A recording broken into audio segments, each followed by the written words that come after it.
মেয়েদের নিজস্ব কোনো ঘরবাড়ি থাকে না।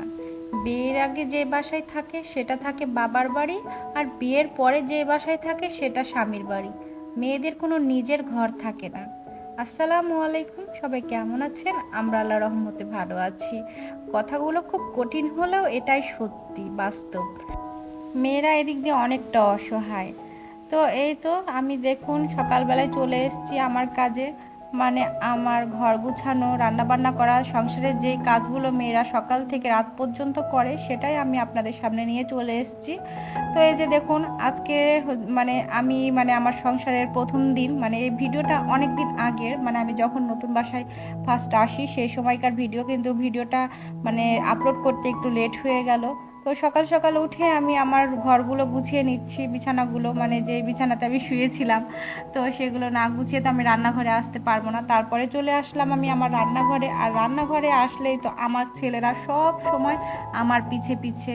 তো সকালবেলাতে এসে আমি রান্নাঘরে, এই যে দেখুন আমার হাতে কিন্তু একটা ঝাড়ু আছে, মানে এটাই আমার অস্ত্র।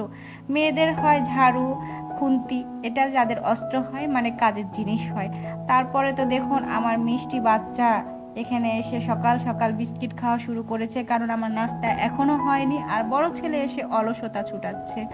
তো তারপরে তো আমি রান্নাঘরে এসে আমার কড়াই টড়াইগুলো ফ্রেশ করে নিচ্ছি। এখন আমি রুটি বানাবো।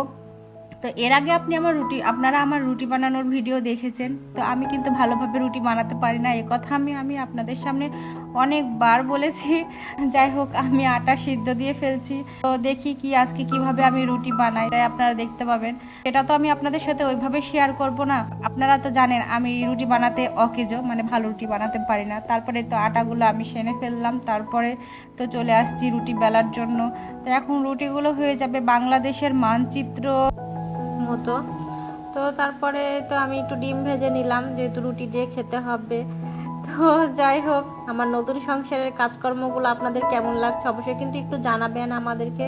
এদিকে আমার নাস্তা কিন্তু রেডি হয়ে গেছে, এখন আমরা খাওয়া দাওয়া করব। তারপরে আমি চলে গেছিলাম একটু বাজার করতে, যেহেতু আপনাদের ভাইয়া শুক্রবার ছাড়া সময় পায় না।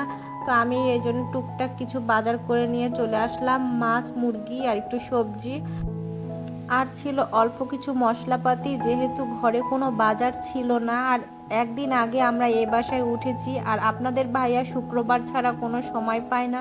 এই জন্য আমি অল্প করে বাজার করে নিয়ে চলে আসলাম, যেহেতু খেতেই হবে, তো শুক্রবারের আশা করলে হবে না। আর এই যে দেখুন আমি একটা আমার পছন্দের তাল, মানে আমার তালের বড়া খুবই ভালো লাগে, এই জন্য আমি তালটা কিনে নিয়ে চলে এসেছিলাম। কিন্তু দুঃখের বিষয় আমি তালের বড়া খেতে পারিনি, তালটা ভালো ছিল না, পচা ছিল। তারপরে চলে আসলাম মশলা করার জন্য। মশলা টশলা করে আমি এদিকে রান্নাটা চাপিয়ে দিয়েছি, দুপুর হয়ে গেছে আর অনেকটা লেট হয়ে গেছিলো রান্না চাপাতে।